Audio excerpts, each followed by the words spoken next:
The waitress laughed at his name. The Mafia Boss said, "Only one person ever dared." The smell of old grease and stale coffee is the perfume of 2 a.m. It clings to my hair, my uniform, my skin at 24, working the graveyard shift at the Riverlight Diner. I felt about 100. The vinyl on the booths was cracked. The air was thick, and outside, the rain lashed against the windows, turning Glass Ridge into a smear of wet neon. My feet ached, a dull throb that beat in time with the buzzing fluorescent light above the counter. Booth 4 was the problem tonight. Gary and his crew, drunk on cheap beer and their own small-time importance. They were VIPs only because my manager, Manny, was scared of losing their construction crew's breakfast account. "Just one more, Tess," Gary slurred, his hand clamping around my wrist. His skin was damp and hot. "We're thirsty." I tried to pull my arm back, a polite smile plastered on my face. "Kitchen's closed. Gary, I can get you coffee." "I don't want coffee, sweetheart." He tugged. I looked toward Manny. He was meticulously polishing the chrome on the espresso machine, his back turned to the entire scene. His voice echoed in my head from my first day, "Keep the VIPs happy, Tess, no matter what." The bell above the door jingled, sharp and sudden. The sound was too bright for the men who walked in. The rain seemed to follow them, misting the linoleum floor. 4 men, maybe 5. All of them wore dark suits that cost more than my apartment, cut to hang perfectly. They moved with a shared, silent purpose, absorbing the diner's dingy light. Their leader slid onto a stool at the counter, his men flanking him, standing. They didn't look at the menus. They didn't look at anything but the space directly in front of them. He slid a card across the counter. It was black, heavy as a stone, and cold to the touch. I picked it up to start a tab. The name was embossed in stark silver. "Aurelio Wren," I read aloud, mostly to myself. The name felt strange in my mouth. Aurelio. It sounded ancient. Wren. It sounded small. A giggle, high and uncontrollable, bubbled up and escaped before I could stop it. "Aurelio, Wren like the bird." The entire diner froze. The sizzle from the flat top seemed to die. The clatter of plates in the kitchen stopped. Gary let go of my wrist. The 2 men standing behind the man at the counter stiffened, their shoulders rising. I saw one's hand move, just a twitch, inside the lapel of his jacket. My blood turned to ice. "My God, Tess, you stupid, stupid girl." But the man, Aurelio Wren, didn't move. He simply tilted his head, his eyes fixed on me. They were dark, impossible to read, after a silence that stretched for a full minute. The corner of his mouth ticked upward. It wasn't a full smile. It was the barest suggestion of one. His voice was low, smooth, like gravel wrapped in silk. "Only one person ever dared to do that." My face burned hot. I wanted the floor to open up and swallow me. The spell was broken by Gary. Buoyed by drink and the shift in attention, he decided to reassert himself. "Hey, waitress, we're still waiting on that beer." He grabbed my arm again, harder this time, yanking me off balance. I didn't even see Aurelio Wren get off the stool. One moment he was at the counter, the next he was standing near booth 4, not close enough to be threatening, but close enough to be present. He didn't look at Gary. He looked at the table. He reached over, picked up a clean paper napkin, and slowly, methodically, wiped a small ring of spilled beer from the laminate. It was a precise, careful, almost ritualistic movement. Then he looked up, just looked. He met Gary's eyes. "Gentlemen, vieux," he said, his voice no louder than before. "Your night is over." He nodded to one of his men. The man stepped forward and placed a few large bills on Gary's table. It was far more than their tab. "That covers your bill," Aurelio said. He placed a small, dark card next to the cash.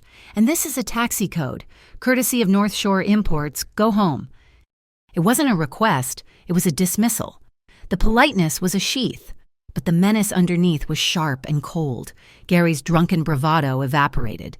He looked at his friends, at the money, and then at Aurelio.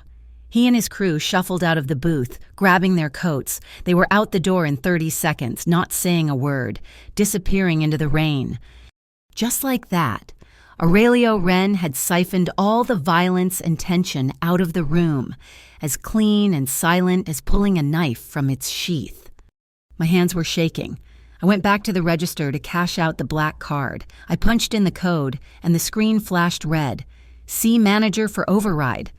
Manny's new trick. He'd been doing it all week, locking the registers near the end of the shift so we were forced to declare our cash tips to him directly. It was his way of skimming his management fee before we could pocket it. I hit the void key. Way too hard. Damn house rules, I muttered, frustration making me reckless. A problem. I jumped. He was right there, back at the counter. His men were waiting by the door. No, sir, the register's just sticky. He watched me for a second, his gaze lingering on the override message. He knew. He placed his business card on the counter next to the black card. North Shore Imports, it read. Heavy cardstock. Underneath the name, in the bottom right corner, was a small, elegant engraving of a bird, a wren. Another stupid laugh. This one born of pure embarrassment and adrenaline, threatened to bubble up. I choked it back, turning it into a cough. I'll just run this in the back. He and his men left as silently as they had arrived, leaving behind only the scent of rain and expensive wool. I finished my shift, my pockets almost empty thanks to Manny's rules. I pushed through the diner's glass door and stepped out into the wet night. The rain was relentless, hammering the embankment, turning the Monongahela River into a churning, angry blackness. I pulled my thin jacket tighter and pulled out my phone. One new text from my brother, Jude. Mom's bad again. They took her to St. Helena's on the Ridge. It's her heart. They're talking surgery. They need the deposit now. Tess, tonight. They won't do it without the deposit. My stomach hollowed out. The world tilted. Deposit. At St. Helena's. That meant thousands. Thousands of dollars I didn't have. Thousands I couldn't get in 24 hours. Not unless I sold a kidney. My eyes stung. The rain mixing with the sudden, hot tears. I thought about the loan sharks down on Water Street. The thought made me sick. As if the thought had summoned him. A sleek sedan slid to the curb, its headlights cutting through the downpour. Blaze Morrow. He ran all the gentle loans in Glassridge, the kind that broke your legs if you were a day late. He rolled down the passenger window, a predatory smile plastered on his face. Tess, you look like you're having a rough night. I wiped my face, turning away. I'm fine, Blaze. Oh, I don't think you are, and he crooned. I heard about your mother. Terrible, terrible. Listen, I can help. A small, gentle loan, just to get you through the week. No trouble. I knew Blaze's gentle loans. They were anchors. No, I'm fine. Suit yourself. His smile tightened. But that hospital clock is ticking. They don't wait for fine. He rolled up the window and the car slid back into the night, leaving the faint smell of cheap cologne and wet pavement. I sagged against the diner's cold brick wall, letting the rain soak my hair, trying to figure out how to even breathe. Borrowing from the Bureau of Financial Integrity is worse than borrowing from the devil. The low voice made me jump, my heart hammering. Aurelio Wren was standing under the diner's narrow awning, completely shielded from the storm. He was so still I hadn't even seen him. How long had he been there? Had he heard my call? Had he heard Blaze? What? I stammered, my mind struggling to catch up. The Bureau of Financial Integrity, he repeated, the name rolling off his tongue with perfect seriousness. It's one of Morrow's other enterprises. He said it so flatly. The Bureau of Financial Integrity, a loan shark's trap, dressed up in a name that sounded like it belonged on a government building. The sheer, bitter, awful irony of it, of Blaze, of the locked register, of my mother in a hospital I couldn't afford. It all broke through my panic. A third laugh, sharp and helpless and bordering on hysterical, burst out of me. Integrity. You're kidding me. Financial integrity. I looked at him, half expecting him to be annoyed, but he was just watching me, and that tiny, slanted smile returned. A little wider this time. It wasn't a kind smile. It wasn't comforting. It was the smile of a man who understood exactly how the world worked, right down to its rotten core. It was the smile that told me, clear as the rain on my face, that real trouble had just found my front door. The afternoon sunlight at the river light felt wrong, too bright. The diner was supposed to be a creature of the night, and in the harsh light of 2 p.m., you could see all the cracks in the vinyl and the grime in the grout. I was supposed to be stocking ketchup bottles, but Manny called me into his cramped office, which always smelled like stale cigars and desperation. He didn't look at me, and he was busy organizing a stack of invoices. "Tess," he started, his voice oily. "About last night, we've had a complaint." "A complaint, Manny." Gary put his hands on me. He assaulted me. Manny finally looked up, his eyes small and annoyed. "Gary and his crew are loyal customers. They spent a lot of money here. They say you were disrespectful, rude even." He yanked my arm. "Manny!" "And you," he said, tapping a pencil on his desk, "embarrassed him. We can't have staff who antagonize the clientele." He sighed, as if this was a great burden on him. "I'm cutting your shifts. For the next 2 weeks, we'll reevaluate your position after that." My blood ran cold. 2 weeks, Manny, I can't. You know my situation." "Well, everyone's got a situation. Tess, the schedule is made." He looked back down at his papers. I was dismissed. I walked out of the office, the world tilting. 2 weeks. My mother's surgery was scheduled for next week. The deposit was due in 5 days. 2 weeks without pay wasn't a suspension. It was a death sentence. I fumbled for my phone, my hands shaking. A new message. It was a picture from my half-brother, Jude Harlan. He worked the cargo docks, a job he was too soft for, but it was the only work he could get after his own father took off. The picture wasn't of him. It was a close-up of a safety harness clip, rusted through, the nylon strap frayed to a thread. My stomach knotted. Then the text, "Blaze Morrow stopped by the yards. Said the equipment here is getting unreliable. Said one bad slip." A wave of nausea washed over me. It was a threat. Blaze was squeezing me, using Jude as leverage. He knew I'd turned him down last night. Now he was putting his thumb on the one thing in the world, besides my mother, that I couldn't bear to see broken. I was leaning against my locker, trying to breathe, trying not to throw up, when the bell on the diner door jingled. I didn't even have to look. The atmosphere in the room changed. The air pressure dropped. Aurelio Wren. He was alone this time, and he looked just as strange and out of place in the daylight as his suit. He slid onto the same stool he'd occupied 12 hours earlier. "I was off the clock. I didn't move." "Miss Rowan." His voice was just as quiet in the day as it was at night. I just stared at him, my throat tight with anger and fear. "I heard about your employment situation," Mahi said. "News travels fast," I choked out. Manny is a man of limited imagination and even less courage. He slid a plain white envelope across the counter. It landed on the formica with a soft, heavy thud. I looked at it, then at him. "What's that?" "Your wages from last night's shift," he said, "plus a severance payment for the inconvenience caused by Mr. Gary." I knew what inconvenience meant. It was the same as disrespect. It was a payment for my silence, for the hand on my wrist, for Manny's cowardice. It was blood money. I looked at the envelope, and it was thick. It was more than enough. It was the deposit for St. Helena's. It was the money to get Blaze Morrow off Jude's back. My hand twitched, wanting to snatch it. "I don't want your money," I said. My voice was a hoarse whisper. "It is not a gift. It is compensation. It's a fee to keep my mouth shut." I pushed the envelope back toward him, my fingers trembling. "I'm not for sale." He watched me, his dark eyes unblinking. He wasn't angry. He wasn't offended. He was calculating. He tilted his head, that same curious motion from the night before.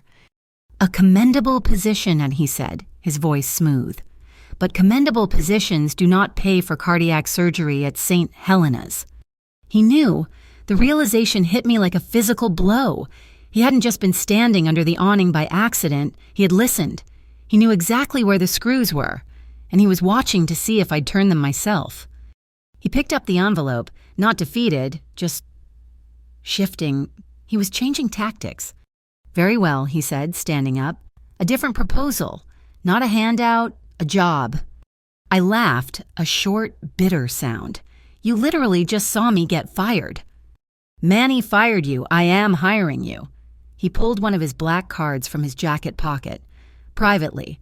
For one night, I am hosting an event for North Shore Imports, a reception for some partners. We require service staff." "Partners?" "You'll be serving drinks and clearing plates. Nothing more." He placed the card on the counter. "Pier 17, 8 p.m. tonight. Be punctual." I stared at the card. The little wren in the corner seemed to mock me. "I don't know." "The pay," he said, "is 10 times your weekly rate from this establishment." He glanced around the empty diner. 10 times what Manny claims you make, at any rate. He started to walk to the door. 10 times. The number echoed in my head. It was more than enough. "What's the catch?" I called after him. He stopped, his hand on the glass door, and looked back over his shoulder. The afternoon light caught the silver in his dark hair. "The catch, Tess, is that you are only there to serve. You see nothing. You hear nothing. You ask no questions." He was gone. I was alone in the diner with the black card, the smell of stale coffee, and the impossible weight of my last and only option. Pier 17 wasn't a banquet hall. It was a cavernous, cold warehouse at the furthest edge of the Glass Ridge port. It smelled of river water, ozone, and old iron. I showed the card to a man in a suit who looked more like a tombstone. He didn't speak. He just nodded, handed me a simple black server's apron, and pointed. The party was in a glass-walled conference room built on a mezzanine overlooking the main warehouse floor. As I circulated with a tray of expensive-looking whiskey, I couldn't help but see the operation below. It was spotless. Computers hummed, men in uniforms scanned ledgers and checked seals on shipping containers. It was logistics, just like the card said, North Shore Imports. But I'd grown up in Glass Ridge. I knew what came off these docks. I knew the signs, and there were none. There was no chemical smell, no armed guards looking nervous, no hushed, desperate movements. It was just goods, electronics, maybe expensive textiles, perhaps whatever it was. It was light gray, as he'd said. I recognized Aurelio's private rule: no drugs, no human lives. The partners in the room were different. They were loud. They wore flashy watches and smelled of cologne that tried too hard. They were from something called the Cinderbridge Trust. "Aurelio, my friend," one of them said, a man with a heavy gold pinky ring. "Your efficiency is wasted. These light gray channels, they are a hobby. We're talking about expansion, real services." "Pharmaceuticals," another one said, his voice slick. "High-end distribution. The profit margin is astronomical." Aurelio was at the head of the table, a glass of water in front of him. He was perfectly still, a calm center in their storm of greed. "My family," Aurelio said, his voice quiet but cutting through the cigar smoke, "does not deal in pharmaceuticals. North Shore Imports handles logistics. We do not handle poison. The answer is no." The man with the pinky ring laughed, a harsh, barking sound. "Your family, the wrens. You're named after a songbird." He slapped the table.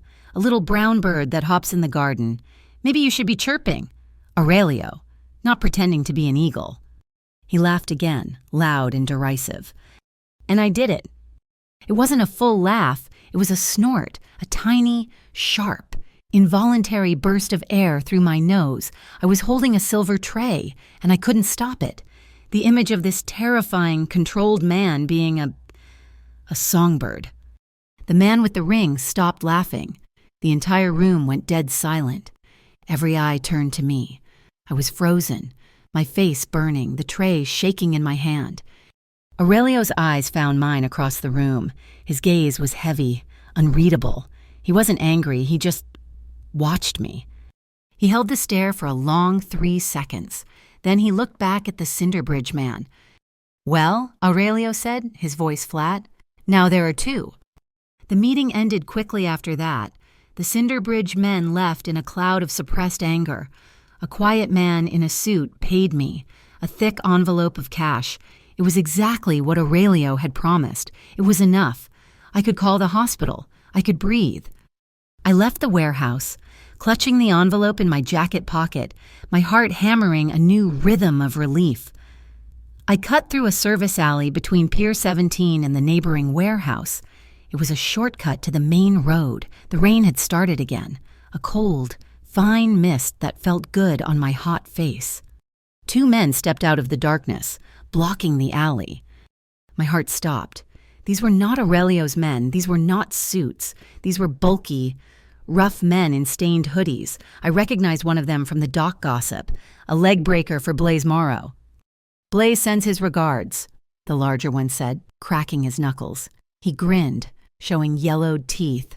"Heard you turned down his kind offer, and he heard you're working for new friends."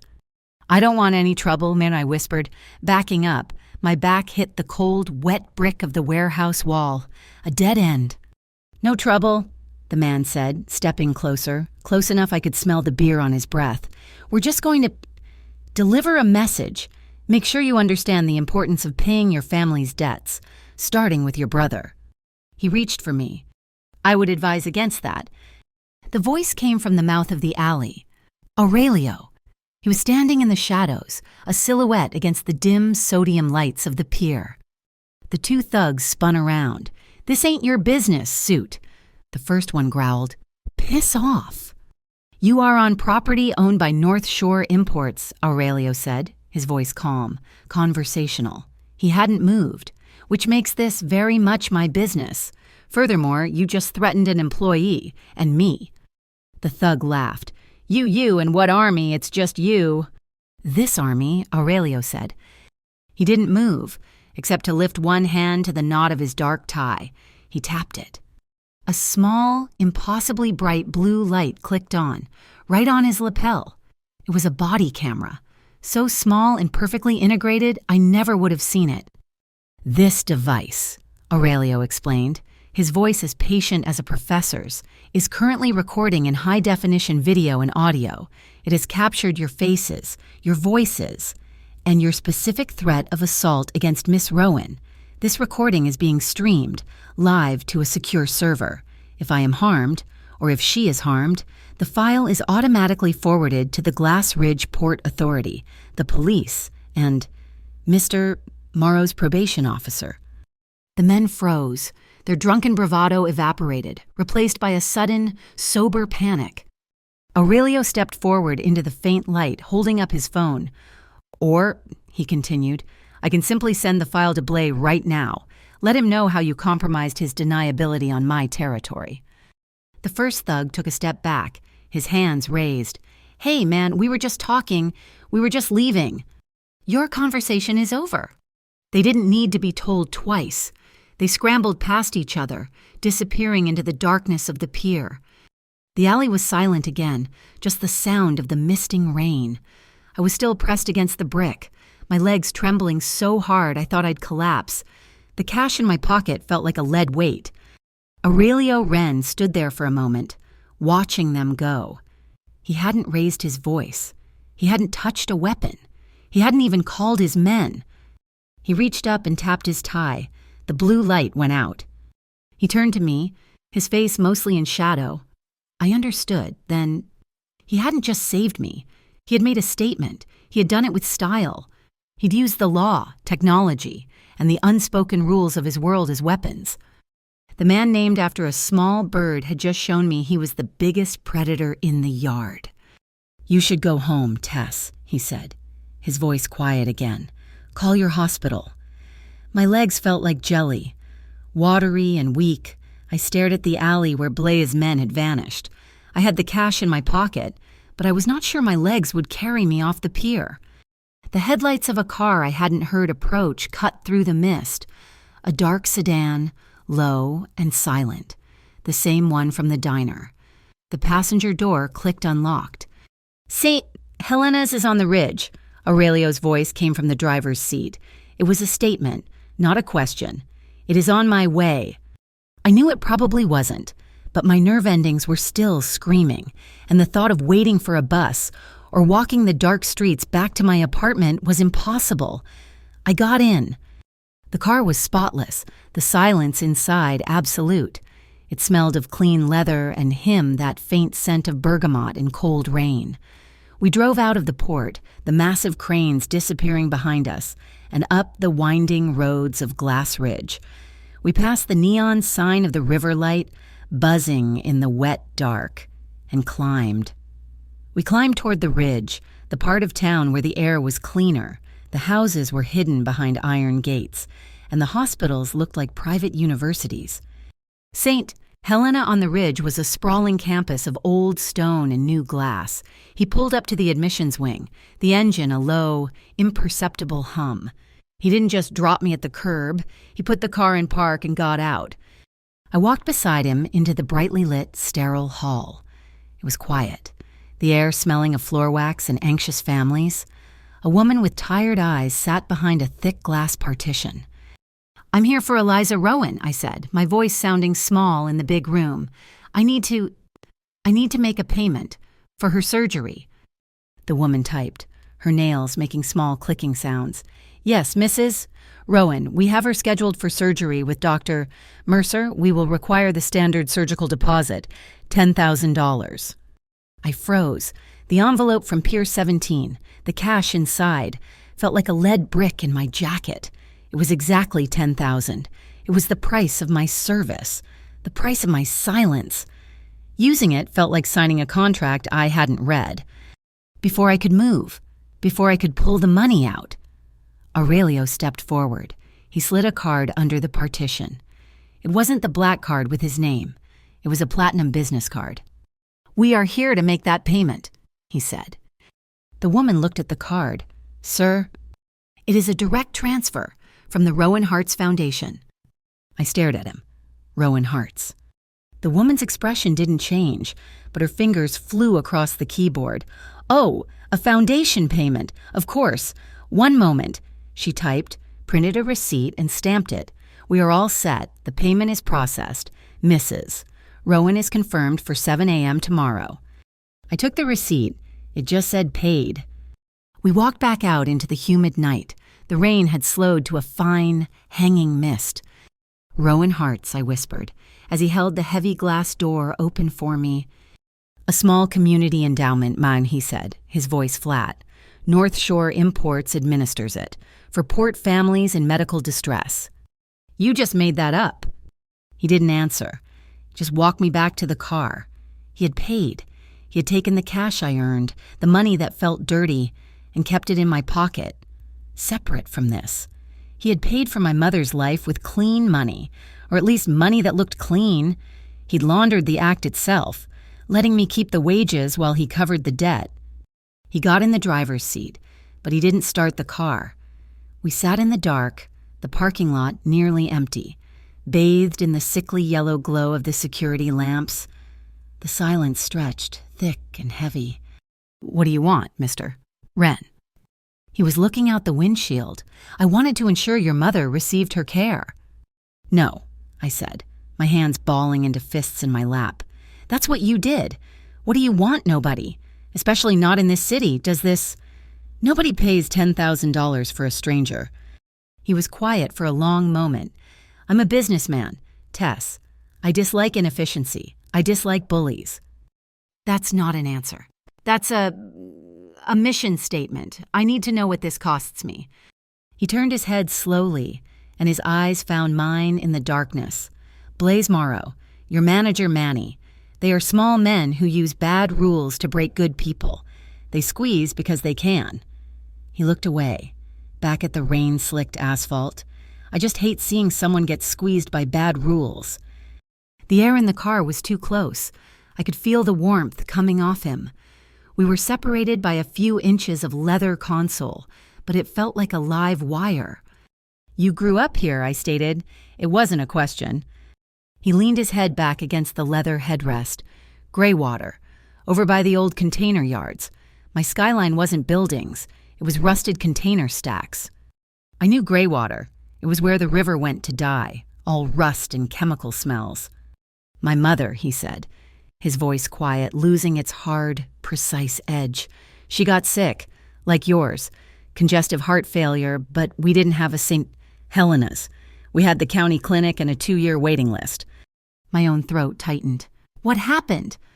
The inevitable, he said flatly, a universe of pain held in that one word. I started working the docks when I was 13, for an old boss, a man named Falcone. He took me in, after a fashion, kept me from starving.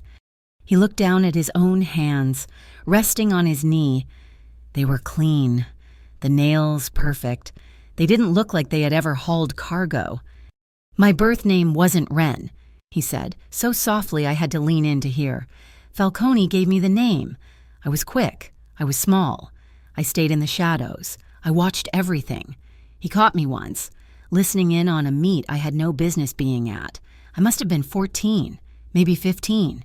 He thought it was hilarious. Wren. He said it would remind me to stay small and to be flexible. He said the little bird sees more than the eagle, and the wren survives the winter while the eagle flies south. Aurelio's mouth twisted. He meant it as a cage, an insult, a reminder that I was nothing, just a little bird. A laugh, a real one, bubbled up in my chest. It wasn't hysterical like at the diner. It was sad, small and flexible. He looked up, surprised by the sound, and that tiny, slanted smile appeared, pulling at the corner of his mouth. You're the second person to ever laugh at that story. Who was the first? Falcone, he said, the smile vanishing. He laughed when he gave it to me. And no one else ever. No one else ever dared. His gaze was intense, locking with mine. The air crackled. Which means, he said, his voice dropping, there is only one person left who dares to laugh. And I let her. My breath caught in my throat. The space between us shrank to nothing. The world was just the interior of this dark car, the sound of the mist on the windshield, the yellow light, and his eyes. I could feel the heat radiating from him. I wondered what it would be like to close that gap. My phone buzzed in my pocket. The sound was violent, an intrusion. It shattered the moment completely. I fumbled for it, my hands shaking, a text from Jude, my heart clenched. Another problem. I opened it. It was a picture. Not a rusted clip, it was a document, a white, official-looking piece of paper, a summons. My eyes scanned the text, Metropolitan Organized Crime Agency, MOCA. I read the words, and the blood drained from my face. In the matter of North Shore Imports, known associates, Aurelio Wren. They were watching him, the feds, MOCA. They were building a case. And I had just spent hours with him. I had taken his money. I was in his car. He had just paid my mother's hospital bill. The car, which had felt like a sanctuary, suddenly felt like a cage. My God, I had sold my soul. Tess. I couldn't look at him. I was staring at the phone, at his name in black and white. They're watching you. The feds, MOCA, they're investigating you. My hand was trembling so hard the screen blurred. I felt sick. He didn't look at the phone. He didn't have to. He already knew. He reached across the console, slowly, not to take the phone. He placed his hand over mine, his fingers wrapping around my knuckles, covering the phone, stilling the tremor. His skin was warm, not hot or damp, just solid, a steady, anchor-like warmth that soaked right through my cold skin, down to the bone. My shaking stopped. I tore my eyes from the phone and looked up at his face. His expression was calm, steady. They will come to you, he said. It wasn't a guess. It was a fact. What do I tell them? I whispered. What do I say? You tell them I was a customer at the Riverlight Diner. You tell them I hired you for a private catering event at Pier 17. He paused, his grip firm. You tell them the truth, as you know it. They'll think I'm part of this. They'll think you bought me." Aurelio leaned in, just an inch, but the shift was seismic. His gaze held mine. "If they ask who you are, you tell them you are Tess Rowan. You are a waitress." He gently pushed my hand, the one holding the phone, back toward my chest. His fingers slid from the back of my hand to my palm, an impossibly light, electric touch that left a trail of fire. "If they ask," he said, his voice barely a whisper, "you tell them I was your customer, but you belong to yourself. Do you understand me, Tess? You are not mine. You are your own." My gaze dropped to his mouth. It was so close. I was breathing the air he exhaled. It was a moment stretched thin, a bubble of impossible quiet in the middle of a storm. He had seen my trap, and he wasn't pulling me in. He was showing me the door. His thumb brushed against my palm, just once. A flicker of contact that sent a jolt straight up my arm. I saw his eyes darken. His focus dropped to my lips. I saw the impulse, the desire, the brief flash of something other than control. But he didn't move. He held that last inch of distance. He honored the boundary. Then he pulled his hand back. The cold air of the car rushed in to fill the space where his warmth had been. He turned his face forward, and the man named Wren was back, the mask of control perfectly in place. He started the engine. "I'll take you home." I didn't say a word the entire drive. I just sat there, my hand tingling, his words echoing in my head. "You belong to yourself." I wasn't sure I believed him, but as I watched the dark, wet streets of Glass Ridge slide by, I knew, with a terrifying certainty, that I wanted to. The call came the next morning. I was in my apartment counting the cash from Pier 17 over and over, as if the number would change. It was a local number I didn't recognize. "Miss Rowan, this is Agent Shay Loring with the Metropolitan Organized Crime Agency. We'd like you to come down to the federal building and answer a few questions." It wasn't a request. The blood drained from my face. Questions about what? "About your employer, Mr. Aurelio Wren." "He's not my—" I started, but the line was already dead. Before I could even process that, there was a hard, official-sounding knock on my apartment door. I opened it to two men in rumpled gray suits. They weren't like Aurelio's men. They looked tired, overworked, and annoyed. "We can do this here, or we can do this downtown," the older one said, flashing a badge. "But Mocha is going to get its answers." They raided the Riverlight Diner instead. It was a full-scale operation. They shut the place down at the start of the breakfast rush, sending the cooks and the two day-shift waitresses home in tears. They summoned everyone who had worked the past 3 days. I found myself sitting in one of the cracked vinyl booths, the smell of stale coffee suddenly acidic and terrifying. They took us one by one into Manny's office. When it was my turn, Agent Loring sat behind Manny's desk, looking perfectly at home. "Tess Rowan," she said, reading from a file, "fired 2 days ago for antagonizing customers." "Gary assaulted me," I said, my voice shaking. "Manny fired me because Gary is a VIP." "Right, the VIPs," Loring steepled her fingers. "And Aurelio Wren, was he a VIP too?" I remembered his words. "Tell them the truth, as you know it." "He was a customer," I said, my heart hammering. "He stepped in. Then he hired me for a one-night catering job at Pier 17. I served drinks. That's it." Loring smiled, a thin, humorless expression. "That's not what your manager says." She turned a laptop on the desk to face me. My stomach dropped. It was security footage from the diner. It showed me at the register, hitting the keys, my face tight with anger. I saw myself mutter, "Damn house rules." Then the footage cut. Jumping forward, it showed me talking to Aurelio at the counter, his black card on the table. It cut again, showing me taking the thick envelope of cash from his man at Pier 17. "Manny was kind enough to provide this," Loring said. "He says you were complaining about the register. He says Mr. Wren offered you a bypass, a way to process tips without the house seeing. He says you're Mr. Wren's courier.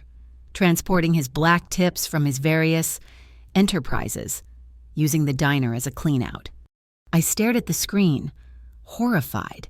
That's a lie. He edited that. Manny locked the register he was skimming from us. I wasn't transporting anything. So, the $10,000 you deposited at St. Helena's last night, just minutes after leaving Wren's catering event, that was just a regular tip. I felt the floor drop out. They knew about the hospital. Of course they knew. They had been watching everything. That was my pay, I said, my voice a whisper. He paid me for the job. He paid you $10,000 for one night of serving drinks, Loring said, her voice flat with disbelief. Miss Rowan, you are either the most expensive waitress in Pennsylvania, or you are lying to a federal agent. I suggest you pick a new story. It's the truth, I said, clutching the words he'd given me. He was a customer. I worked a job. I belonged to myself. Loring sighed and closed the laptop. Don't leave town. I stumbled out of the diner, my entire body trembling. Manny. He'd seen Mocha coming, and he'd served me up on a platter to save his own skin. He'd twisted my complaint about his theft into a story about me being a criminal. My phone buzzed in my pocket, a news alert, Glass Ridge Gazette. I almost ignored it, but the headline caught my eye. Riverlight Diner parent company releases full tax audits in response to Mocha inquiry. I stood on the sidewalk, the city noise fading to a dull roar. I read the article. In a stunning move of corporate transparency, North Shore Imports, a primary logistics firm at Pier 17, revealed it holds a 60% silent partnership in the Riverlight Diner, in response to what it calls targeted harassment by Mocha. The firm has voluntarily released its complete, unredacted tax ledgers for the past 5 years, as well as the diners. My mouth went dry. He owned it. He owned the diner all along. The article continued. The records, which have been verified by an independent auditor, show all cash and credit tips declared and processed, with a discrepancy only on the managerial side, suggesting potential internal skimming by diner management. Manny, he hadn't just framed me. He had framed me while stealing from the man who owned the restaurant. The article concluded, a spokesman for North Shore Imports stated they are fully cooperating with Mocha and hope this transparency will redirect the agency's resources toward predatory third-party financial entities like the Cinderbridge Trust and their known associate, Blaze Morrow, who are actively attempting to extort and disrupt legitimate local businesses. He hadn't just saved me. He hadn't just cleared my name. He had taken Manny's lie, turned it inside out, and used it as a weapon to point the federal government straight at his enemies. But the relief was short-lived. I had to see my brother. I found Jude at his tiny apartment, sitting in the dark. He looked pale, sick. Mocha was here. Tess, he whispered, not looking at me. They asked about the docs. They asked about Blaze. Jude, what did you do? I knelt in front of him. What is this protection thing Blaze has on you? He wouldn't meet my eyes. He just pulled a folded piece of paper from his pocket. It was a contract. I owed some money, he mumbled. A stupid bet. I couldn't pay. Blaze's men found me. They said I could work it off. Just sign this. A port protection agreement, an advance on my labor. I unfolded the paper. It wasn't an advance. It was a debt contract. The language was dense, full of legal traps, and it had clauses for collateral penalties and interest rates that made my stomach churn. If he missed one shift, if he was late, if he failed to perform, the entire sum, plus crippling fees, came due. And at the bottom, in the collateral section, it listed his assets, his primary next of kin, my mother and me. This was the noose. This was what Blaze had been tightening. I didn't think, I just ran. I ran all the way to Pier 17. I didn't stop at the gate. I stormed right past the confused guards, into the pristine logistics office I'd only seen from the mezzanine. Aurelio was in a glass-walled office, in a meeting with 2 of his suited men. He saw me, his eyes widening almost imperceptibly. He held up a hand to his men, stood, and walked out to meet me, closing the office door behind him. Tess, you should not be here. Mocha questioned me, I said, my voice raw. They think I'm your money launderer because of Manny. I am aware, he said, his voice calm.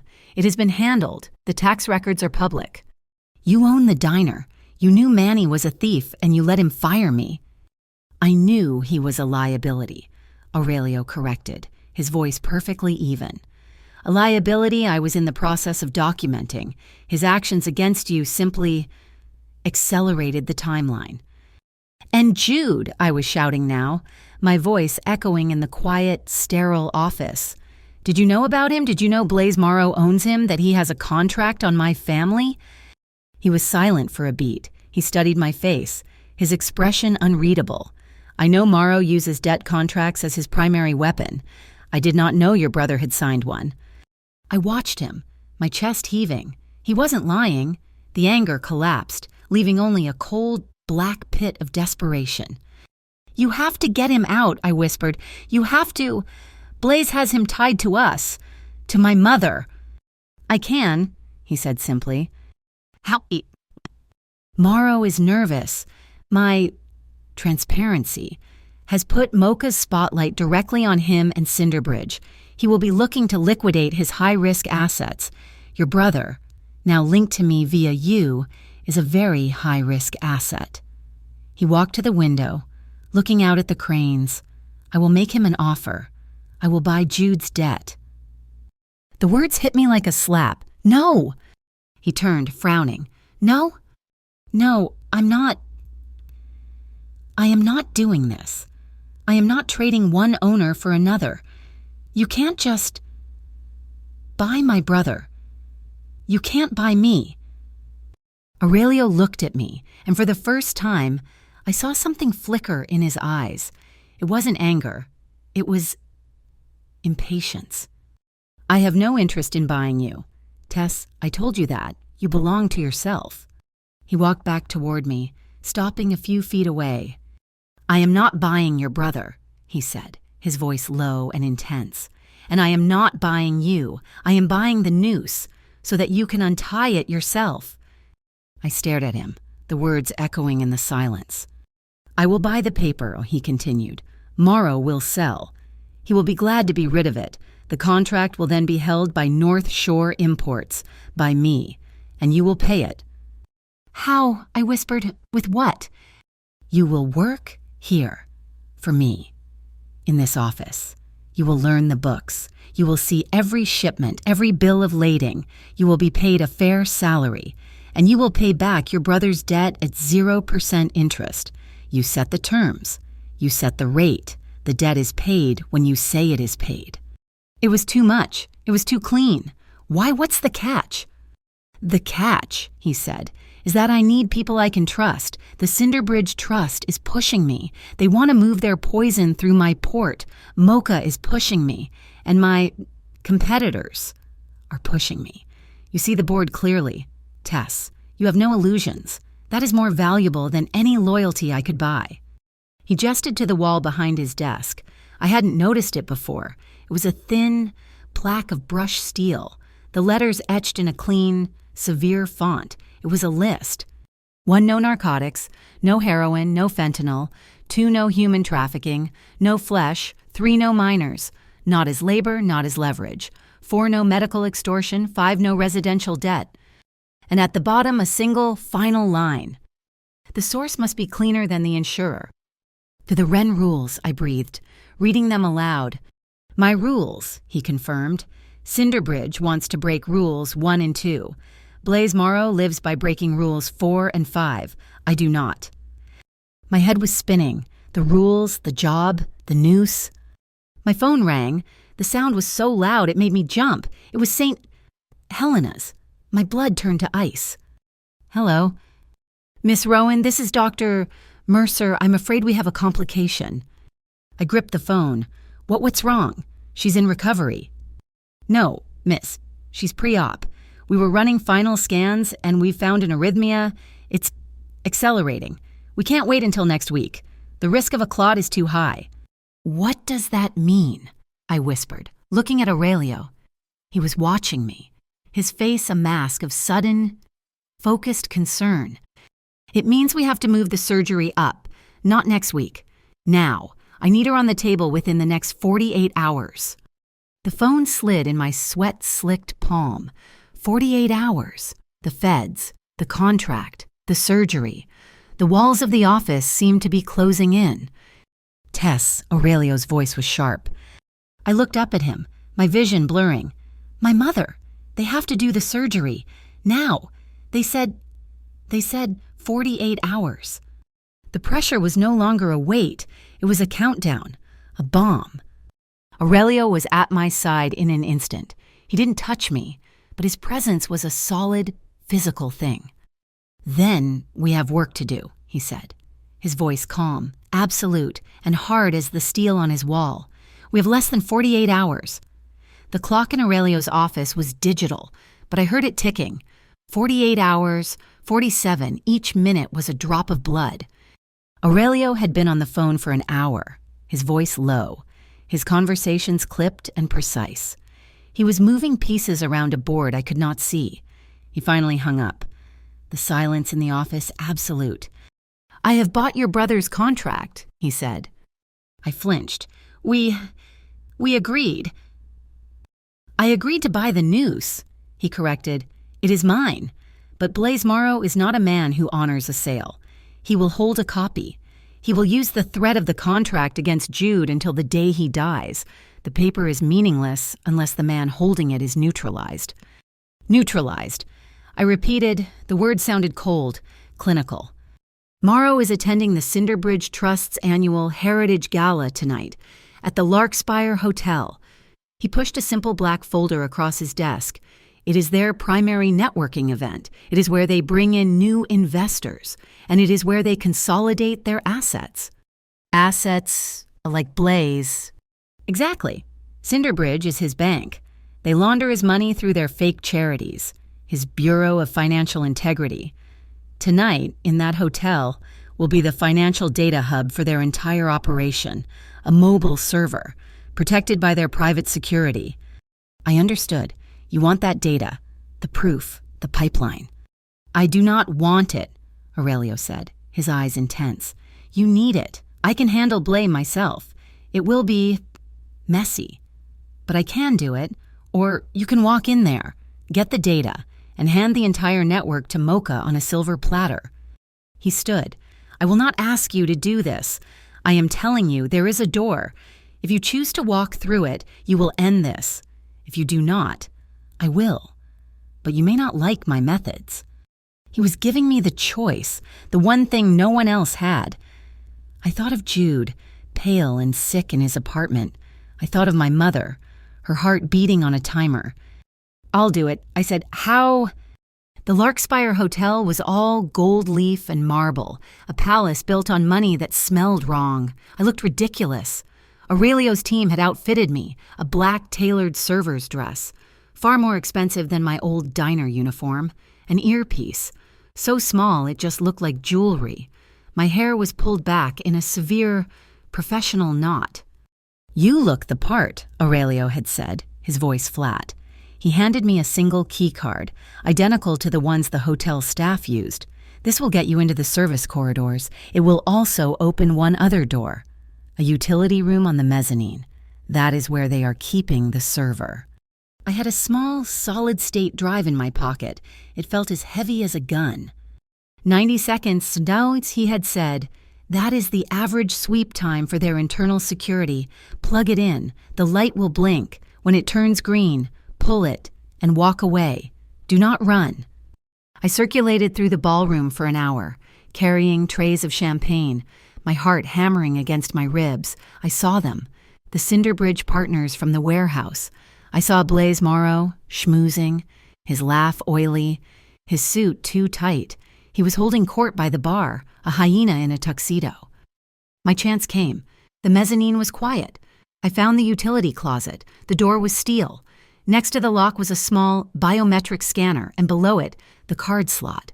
But the slot was covered by a small, brushed steel plate, etched with the Cinderbridge corporate logo. It was a bird. A stylized, sharp-angled bird. It was almost identical to the wren on Aurelio's card. I nearly laughed aloud, a hysterical, sharp sound. "You've got to be kidding me," I whispered to the empty hallway. "All you powerful men and your obsession with birds." I felt the key card in my palm. "Okay, little bird." I breathed. "Let's see if your key fits this cage." I slid the key card into the slot. A tiny green light clicked on. The heavy door opened with a sigh of pressurized air. Inside, it was cold, a single rack of blinking, humming servers, the mobile hub. I found the USB port just where Aurelio said it would be. I plugged in the drive. A small red light began to blink. 1, 2, 3. I counted the seconds. My blood was roaring in my ears. The air smelled like hot metal and ozone. I listened to the muffled sound of the party below. 60 seconds, come on. 70, 80. The door to the hallway opened. My heart stopped. A man in a Cinderbridge security uniform stood there. He was big, bulky, his face bored. He looked at me, then at the server rack, then at the blinking red light of the drive. His eyes widened. "Hey, what the hell are you—" I didn't think, I reacted. I still had my silver tray. I ripped the linen napkin off my arm and, in one motion, stepped toward him. He reached for me. I slammed the heavy silver tray, edge first, against his outstretched wrist. He roared, a sharp sound of pain, his hand reflexively pulling back. It was the only opening I needed. I wasn't a fighter, I was a waitress. I knew how to use my tools. As he grabbed his wrist, I snapped the heavy linen napkin, full force, like cracking a whip, right across his face. The thick, starched cloth hid his eyes.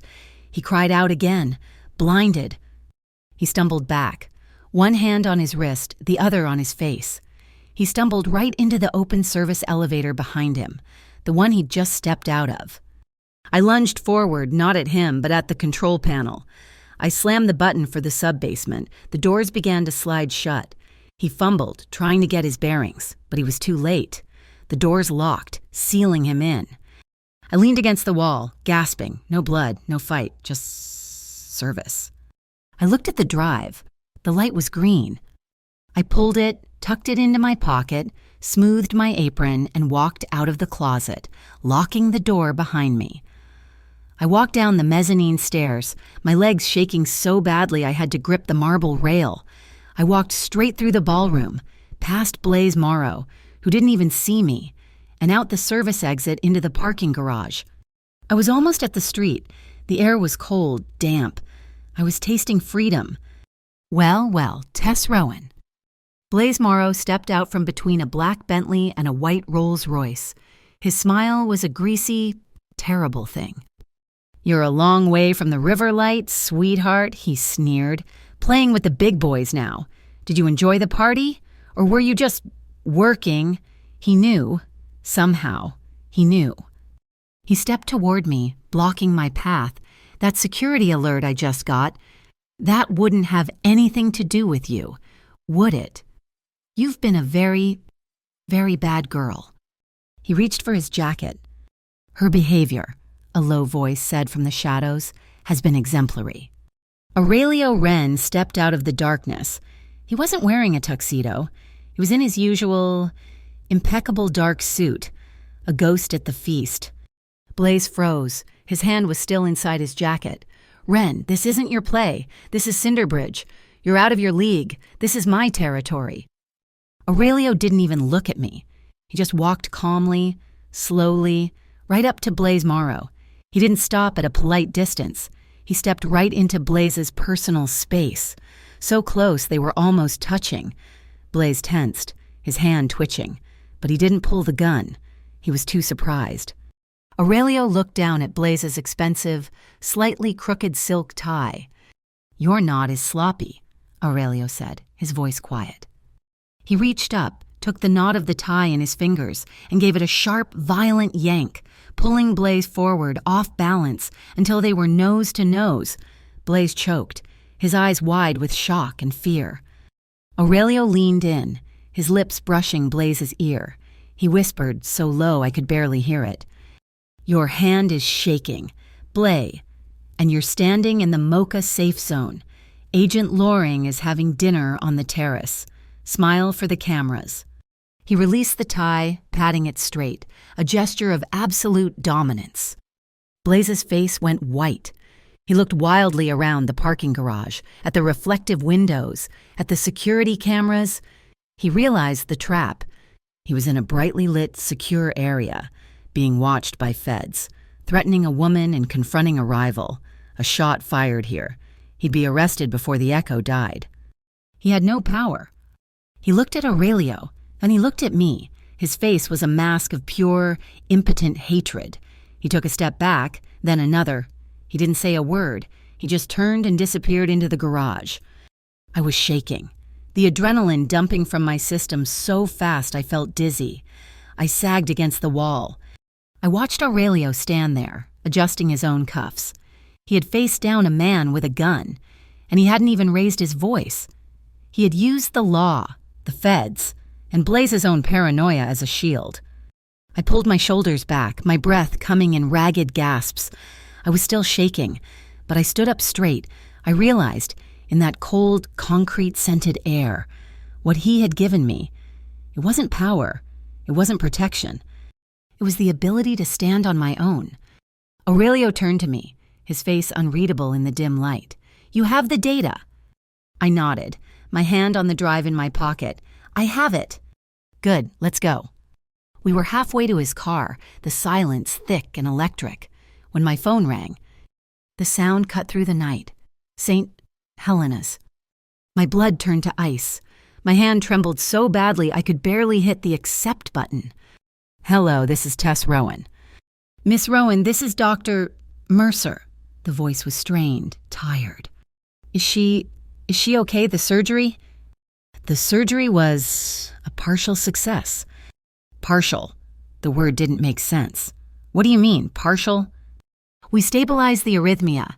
We stopped the immediate threat, but the exploratory scans showed the damage to the valve it's far more extensive than the initial tests showed. She's stable for now, but she's going to need a secondary intervention, a specialized bypass graft." I leaned against the cold metal of Aurelio's car. Okay, so we schedule it." "That's the other problem," the doctor said, his voice heavy. "There seems to be an insurance error, a coding mistake. The supplemental policy is rejecting the secondary procedure. They're classifying it as experimental. Miss Rowan, the cost for this graft, out of pocket, it is astronomical." I felt the drive in my pocket, the victory. It all turned to ash in my mouth. I had won the battle. But the war had just opened a new, impossible front. Aurelio was watching me. His face, usually so controlled, was tight with concern. I couldn't speak. I couldn't breathe. The phone slipped from my fingers and clattered onto the concrete floor of the garage. I was breaking. The call from the doctor in the parking garage had broken something inside me. The drive back from the Larkspire was a blur. Aurelio had picked up my phone from the concrete, listened to the doctor's frantic apologies, and simply said, "The funds will be there. Do the procedure." He had not asked me. He had just done it.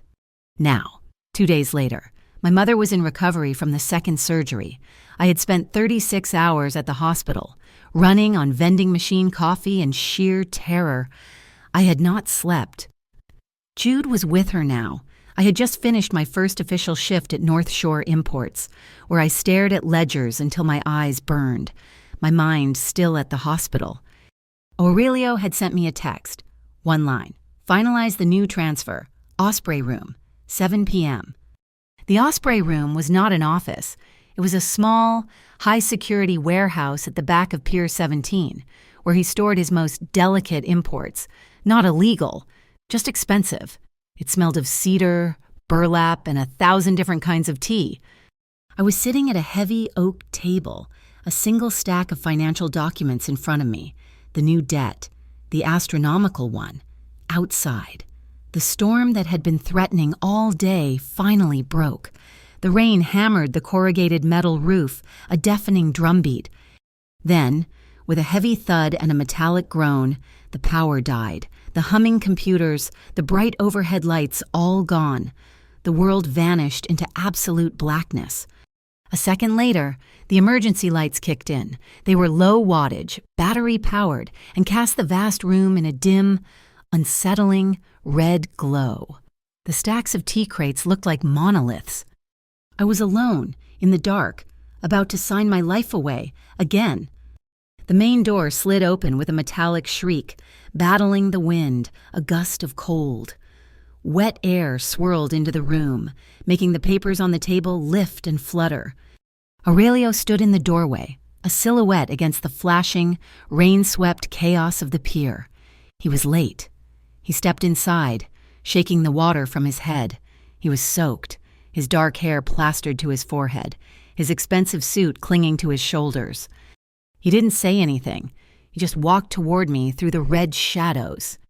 He shrugged off his long, heavy wool overcoat, the one thing that still looked dry, and draped it over my shoulders. It was impossibly warm. It smelled of him rain, wool, and that sharp, clean scent of bergamot. The weight of it was grounding. He stood by the table, not sitting, just looking at the papers. The only sounds were the storm raging outside and the sound of our breathing. "I hate this," I whispered. My voice sounded small in the vast, dark room. He looked at me, his face half in shadow. "The storm." "No, this." I placed my hand on the signature line. "Being indebted, owing you. Again this time. This time it's a debt I can never repay. Not really." He was quiet for a long time. He looked down at his own hands, resting on the back of an empty chair. "And I," he said, his voice rough, "am unused to being needed." I looked up. His face was unguarded, stripped bare by the storm and the darkness. "So we're a pair," I said, a bitter half-laugh escaping me. "The woman who hates to owe, and the man who hates to be needed." "It is a different kind of debt," he murmured, his gaze intense, one that cannot be quantified on a ledger. The silence stretched again, but now it was different. It was charged. The air between us was thick, electric, humming with everything we had not said. The red light softened the hard lines of his face, making him look younger, more vulnerable. I was still wearing his coat. My hand, which had been resting on the papers, lifted. I moved slowly, my fingers tracing the lapel of his suit vest, which was damp beneath the coat. I felt the fine wool, the hard line of the muscle beneath. It was a gesture of something: curiosity, gratitude, fear.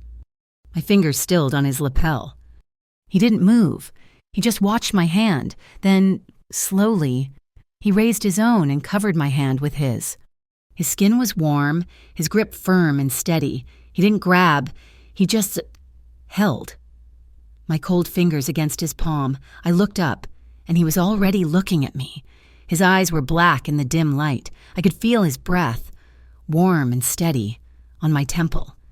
The space between us, which had been a few feet, then a few inches, collapsed to nothing. I did not know who moved first.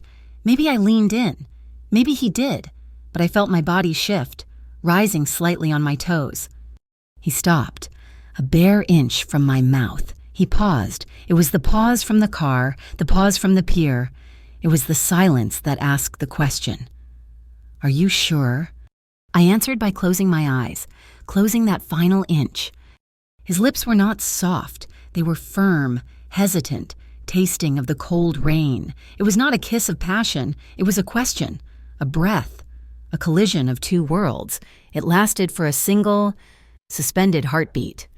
He pulled back, just enough to open his eyes, to look into mine. This time, I was the one who moved. My hand slid from his vest, up his collar, my fingers tracing the line of his jaw. His skin was damp and rough with stubble. My other hand found his shoulder, gripping the solid, unyielding muscle.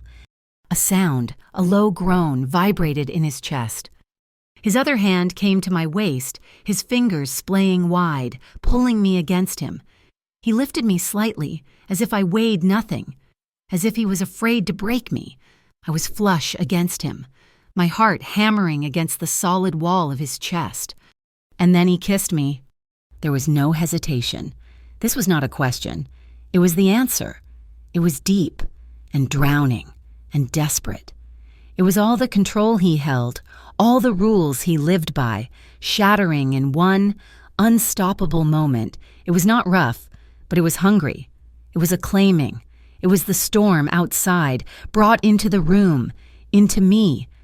I kissed him back, my fingers tangling in his wet hair, pulling him closer. The coat fell from one of my shoulders. Forgotten. We broke apart, gasping, our foreheads pressed together. I was dizzy, the room spinning in red shadows. Aurelio, Ren, I whispered. The name a breathless sound, a tiny, shaky laugh escaped me. The man named after a small bird. I felt his chest rumble, a low vibration that was almost a laugh. "You're the only one," he murmured, his voice thick. "The only one who laughs." His grip on my waist tightened, pulling me impossibly closer. He kissed my hair, my temple, the corner of my eye. Each kiss was a brand. Then he just held me, his face buried in my hair, his arms a steel cage around me. We stood there, breathing each other in, while the storm raged. "What happens now?" I whispered into his suit. I felt him tense. He pulled back, just enough to look at me, his hands framing my face. His eyes were dark, serious, the passion replaced by a sudden, fierce intensity. "Tomorrow," he said, his voice raw, "you still choose. You are still your own." He leaned in, and his lips brushed mine, a soft, brief promise. "You always choose, Tess."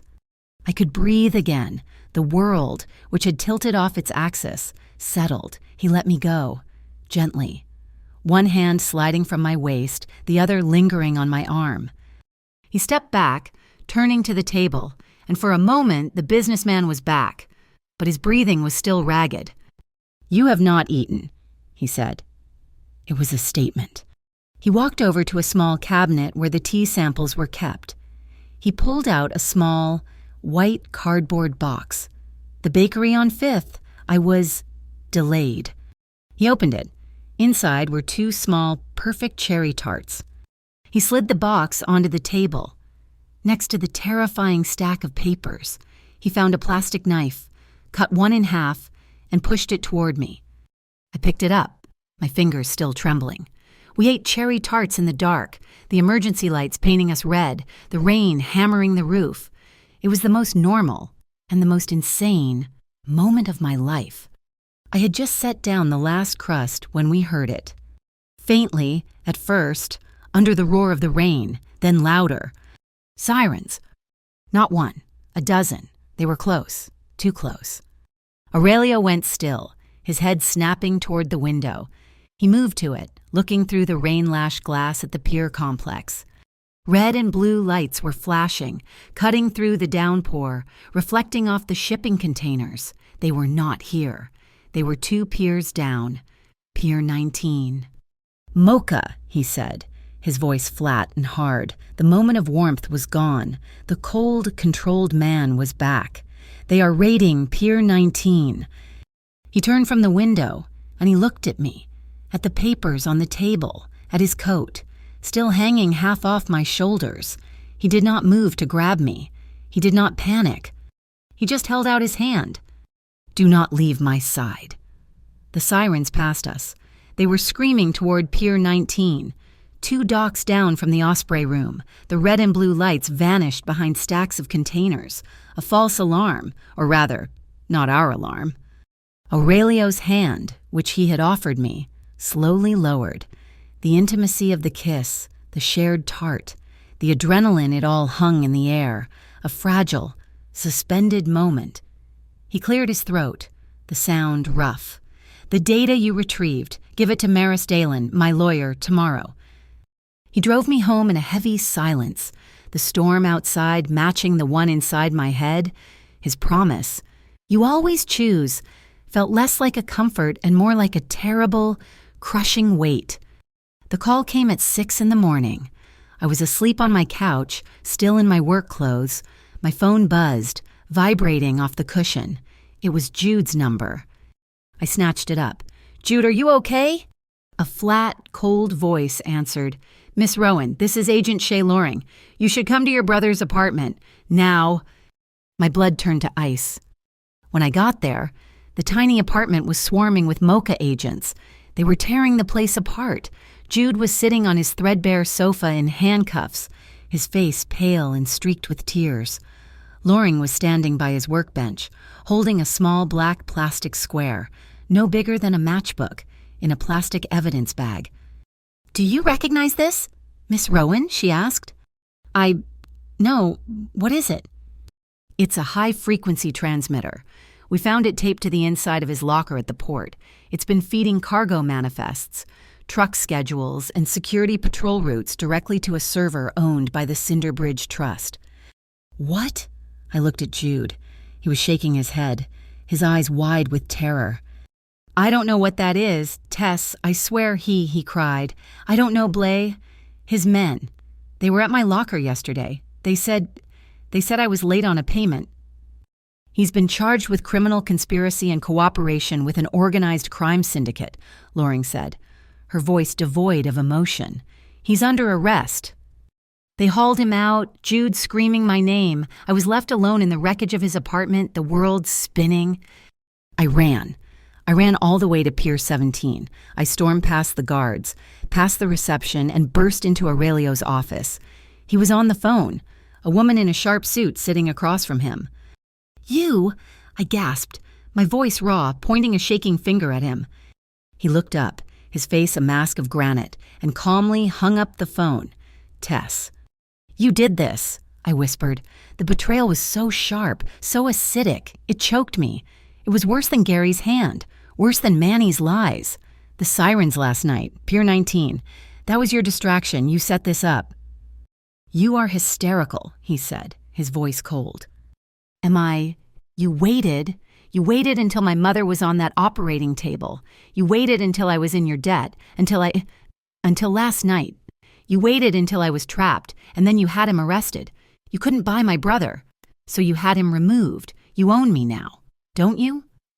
You finally own me." The woman in the suit stood up. "Miss Rowan, I assure you—" "Stay out of this," I screamed. Aurelio's eyes were black, unreadable. He did not move. I did not plant the device. Tess, Blaze Morrow did. He's lashing out. "No, it doesn't matter, you knew. You knew he was leverage. You let them take him." "I suspected he would move against Jude," Aurelio said, his voice dangerously quiet. "Which is why I have counsel. Tess, this is Maris Dolan. She has the data you retrieved from the Larkspire. We were in the process of filing for Jude's release when you arrived." "Maris Dolan, the lawyer." I stared at her, my mind reeling. We spent the next 4 hours in a sterile, gray room at the Federal Building. Maris Dolan was brilliant. She was a surgeon. She presented the data from the drive, proving that Jude's leaked information was worthless against Pier 17's actual books. She presented the debt contract from Blaze. "Agent Loring," Maris said, "Jude Harlan is not a conspirator. He is a victim. He's being coerced by the very organization you are investigating. We are requesting immediate release on bail." Agent Loring looked tired. She looked at the file, at Maris, at me. "The evidence is compelling, but my hands are tied." "What do you mean?" Aurelio asked, his voice a low growl. "Note, bail is denied." Loring wouldn't meet our eyes. "A federal judge reviewed the file this morning and ordered him held, no bond." "Which judge?" Aurelio asked. Loring just looked at him. She didn't have to say the name. Cinderbridge. They weren't just pulling Mocha's strings. They were pulling the judiciaries. Jude was no longer a suspect. He was a hostage. I left the building, my legs numb. Aurelio's legal power was useless. The system was rigged. I went to the only person left to talk to. I went to the container yards, the wind whipping my hair, the smell of salt and diesel in the air. I found Blaze Morrow leaning against his sedan, watching a crane lift a container. "Come to beg, sweetheart," he sneered when he saw me. "I hear your brother loves the federal holding cells." "You planted that tracker." "Kid talks too much," Blaze shrugged. And Cinderbridge wanted to send a message to your new boyfriend. They like to have leverage. And you, Tess, you're the best leverage they could ask for. What do they want? I whispered, the wind stealing my voice. Blaze laughed, a harsh, barking sound. What do you think they want what he has? They want the port. They want his light gray lanes, his clean reputation, his entire operation, and the little bird won't sell. So they're squeezing him. Squeezing? Blaze pushed off the car and stepped closer, his cologne thick and sour. You really don't get it, do you? You're just a waitress. You don't squeeze a man like Aurelio Wren. He's not me, he's different. He looked around, his voice dropping. Cinderbridge isn't trying to buy him out. They want him dead. They want to snap his neck and take his nest. This isn't a negotiation. It's a war. And you're just the bait they're using to get him to fly out in the open. The blood drained from my face. They want him dead. I went to the hospital. I needed to see my mother. She was awake, her skin pale and papery, but her eyes were clear. Tessie, she whispered. Mom, how are you? Alive, she tried to smile. Thanks to your friend. Her eyes, so much like mine, searched my face. You look haunted. It's the man, the Rowan Hart's man. This is his trouble, isn't it? It's complicated, Mom. She reached out, her fingers cold but her grip surprisingly strong. Listen to me, Tess. No one is ever just complicated when they have this much power. I know that look on your face. It's gratitude. It's the same look I had when I met your father. He saved your life, Mom. I know, and I am thankful. Her gaze hardened. But you do not trade your freedom for gratitude. You do not tie yourself to a man because you owe him. That is a prison, Tess. A debt you will pay for the rest of your life. Do you understand me? Do not trade your freedom. Her words were a cold knife, cutting straight through the warm memory of his kiss, validating every fear I had. You belong to yourself. Was that a promise? Or the most effective chain of all? I went back to my apartment, my head spinning. Tucked into the crack of my door was a plain, cheap envelope. My name wasn't on it. Inside, a single line of type like it had come from an old typewriter. Aurelio never let anyone laugh at his name more than once. I dropped the paper as if it were on fire. My mind flashed. The diner, only one person ever dared to do that. The warehouse. Now there are two. The Osprey room, you're the only one who laughs. The implication was horrifying. The first person, the one who dared, was gone. Was this a threat? A warning from Cinderbridge? Or was it a warning from someone else? A warning about him that his affection was a cage, a possessiveness I had mistaken for kindness. My mother's words echoed in the tiny, silent room. My phone buzzed on the counter, a news alert from the Glass Ridge Gazette. Massive explosion. Fire engulfs Pier 21 warehouse. Pier 21. Not his pier, but close. I fumbled for the remote, my hands shaking. The local news was live. A reporter was standing in the driving rain, her back to a hellscape of smoke and orange flames. A terrifying scene. Sources are calling it a controlled explosion that went horribly wrong. The warehouse, registered to a shell corporation, has been linked in federal filings to North Shore Imports, to Aurelio Wren. My heart stopped. I couldn't breathe. Unconfirmed reports are circulating, the reporter shouted over the sirens. That Mr. Wren himself was on site for a late-night inspection when the blast occurred. Fire crews have been unable to. I sank to my knees. The phone fell from my hand. Cinderbridge wants him dead. They did it. They killed him. He was gone. After the kiss, after the warning, after all the debt, he was just gone. The grief was a physical, suffocating weight. I was alone. Jude was in prison. My mother was in a hospital bed he had paid for. I was trapped.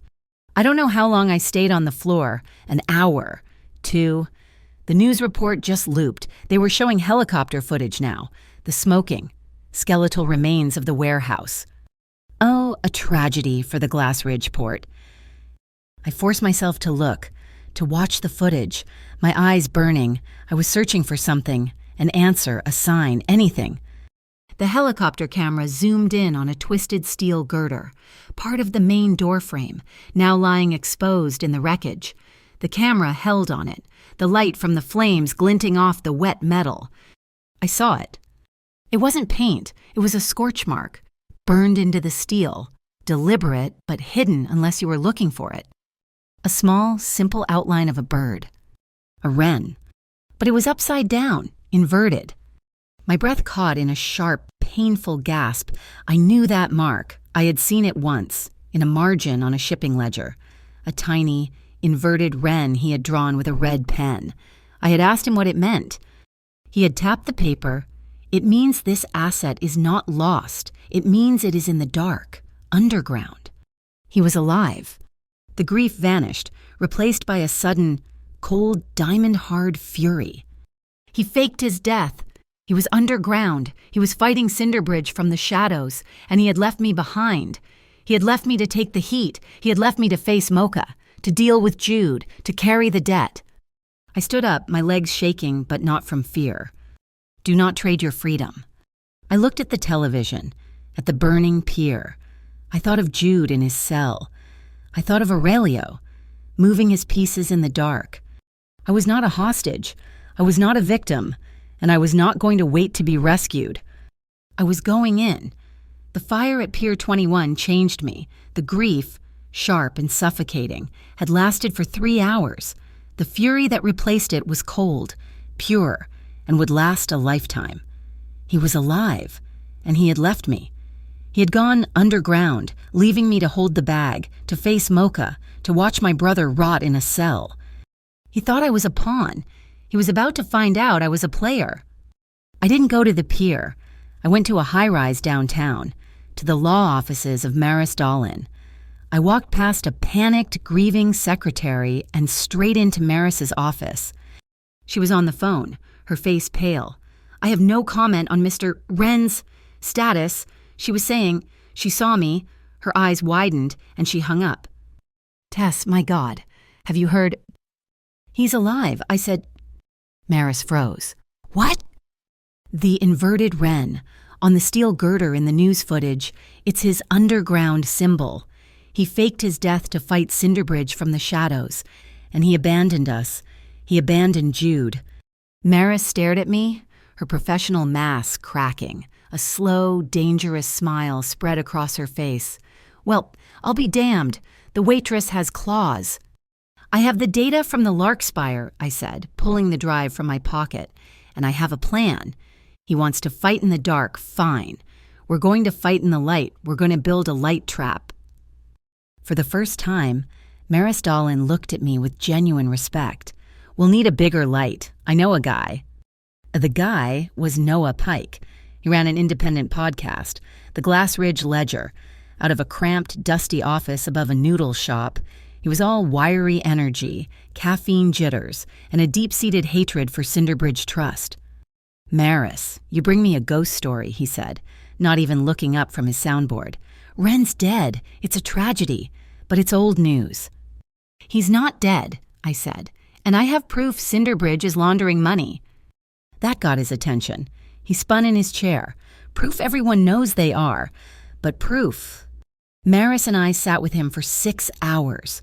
We plugged in my drive. Noah's eyes went wide. I've seen this Bureau of Financial Integrity before. I thought it was just Blaze Morrow's loan shark book. It's more, Maris said, pointing. It's a back end. They're using an internal private token system. Look, the money goes from Morrow's clients into the Bureau, gets tokenized, and then it's donated to a Cinderbridge charity, the Glass Ridge River Fund. The River Fund, Noah scoffed. They pay for the fireworks at the River Festival. That's it. It's a front. It's a washing machine, I said. And this data, this is the off switch. We can trace the assets. We can see every dirty dollar. So we leak it, Noah said, his fingers flying over his keyboard. No, I said. A leak can be denied. We need them to confess. We need to force them to expose themselves. The plan was audacious. It was terrified. And it was mine. I would be the bait. I, Tess Rowan, the dead man's girlfriend, the disgraced waitress, the sister of the federal prisoner. I would call Callista Vane, the director of Cinderbridge Trust, the woman who had tried to recruit Aurelio. I would pose as a disgruntled, terrified seller. I had information, damaging information. I wanted to sell it. I wanted out. The price, the release of my brother. She'll never go for it, Noah said. She'll have you killed. She'll be curious, I argued.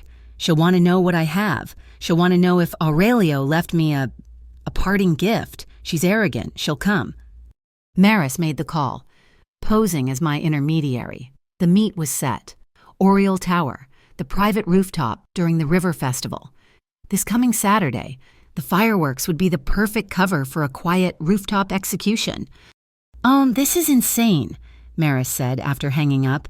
Callista agreed, but she has conditions. You come alone. No data. Just a preview. She'll have security. She won't have security, I said. She'll have an assassin. That's the trap. The plan was simple. I would wear a wire, streaming to Noah. I would give Callista a new USB drive, a MOA, as Aurelio would call it, a bait drive. The moment she plugged it into her laptop, it wouldn't just show her a preview, it would execute a program, using her own secure connection to ping every asset in the tokenized system, and live stream the entire incriminating ledger directly to a secure server, a server monitored by the one group in the city Cinderbridge couldn't buy the Tri-City Special Commission. We were in Maris's office 2 nights before the festival, setting up the secure feed, when her door opened. "Mr. Finch is here for the security consult," her secretary said. A man walked in. He was tall, like Aurelio. He wore glasses I had never seen, and had a thin, neatly trimmed beard. His hair was slightly different. He looked like a college professor. Mr. Finch, Maris said, shaking his hand. "Thank you for coming. This is Tess Rowan, the client, and Noah Pike." Mr. Finch looked at me. His eyes were the same, dark, unreadable. A pleasure. His voice was different, pitched slightly lower. He walked around the office, examining the data stream, the hardware. He picked up a pen from Maris's desk to make a note. I saw it, on his right hand, the knuckle of his index finger, a tiny, silver-white scar, shaped like a crescent moon. I'd seen it in the car. I'd felt it in the Osprey room. My blood went hot, then cold. "Everyone out," I said. Noah and Maris stared at me. "Tess, what?" "Out. Now. I need to speak to Mr. Finch alone." They left, confused. The door clicked shut. I stared at him. "Mr. Finch." "Miss Rowan." "When were you going to tell me?" I whispered, my voice shaking with a rage so profound it made me dizzy. "When were you going to tell me you were alive after they put a bullet in my head on that rooftop?" He took off the glasses. He looked at me, and the mask of Mr. Finch dissolved. It was him. It was Aurelio. "I was protecting you," he said, his voice returning to its normal cadence. "Protecting me?" I laughed, a harsh, ugly sound. "You left me. You left Jude in a federal cell. You let me grieve for you. You let me—" I couldn't say it. "You let me think you were dead after we—" Callista was moving. The explosion was her. "She thinks I am dead. It is the only advantage I have. It is the only way to protect my territory. To protect you." "I don't need your protection," I said, stepping right up to him, just as he had done to Blaise. "I needed a partner. You are a coward. You ran." His eyes flashed, a dangerous fire. "You will call off this meeting. You are not going to that rooftop. It is a suicide mission." "No."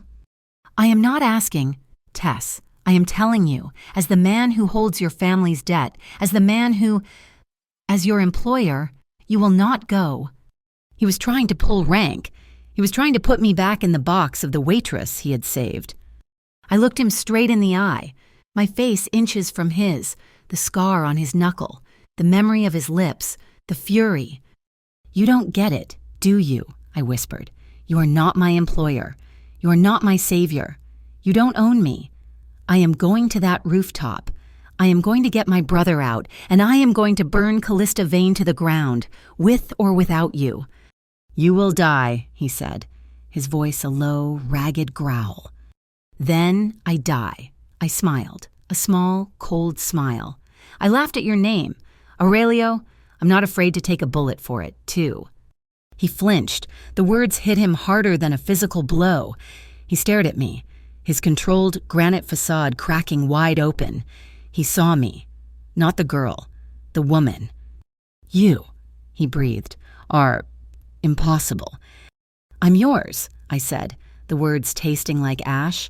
In every way but the one you think. Now, are you going to help me, or are you going to get out of my way? He was silent for a full minute, the war playing out on his face. Finally, he nodded. The feed to the Tri-City Commission. It is not secure enough. They will trace it. We will reroute it through my server, the one they think burned at Pier 21. He was in the night of the River Festival. I was dressing, putting the tiny earpiece in, when my burner phone rang. An unknown number. Yeah. Tess. The voice was panicked, choked with static. Tess, don't go. Don't go to the roof. It was Blaze Morrow. Blay, how did you get this number? You stupid girl, he panted. Callista. She's cleaning house. The explosion at Pier 21. She was framing Ren, but she's pinning it on me now. She's cutting all her loose ends. The feds are at my office. She sold me out. Good, I said, my voice cold. You're not listening, he screamed. The rooftop, it isn't a meet. It's a setup. She's not coming alone. She's not coming at all. She's sending a team. They're going to kill you, and they're going to pin your murder on me, too. It's an execution. Tess, don't go. The line clicked dead.